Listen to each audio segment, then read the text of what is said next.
नमस्कार शेतकरी मित्रांनो, ही जी माग बाजरी दिसती ना, ती बाजरी आहे ना, मी 1 महिना झाला कापून ठेवलेली आहे. पाऊसच उघडा ना हो. रोज पाऊस येतोय, कागदाखाली कणस झाकून ठेवलेले आहेत. काय माहिती आता त्या कणसांना मोड आलेत का काय आलंय, कोणी बघितलंय अजून. पाऊसच रोज येतोय, सूर्यदर्शनच व्हायना. पण ते जाऊ द्या. लहानपणी मला माझे आजोबा सांगायचे, 72च्या दुष्काळात आम्ही पाण्यात भाकरी खाल्लेल्या आहेत. लोकांनी बराशी खांदून पोट भरलेत आणि लेकरं जागावलेत. तो खूप भयंकर दुष्काळ होता. आणि आता हा 2025ला ओला दुष्काळ आलाय.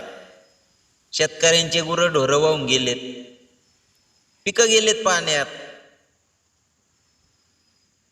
अख्खा संसार उघड्यावर पडलाय लोकांचा.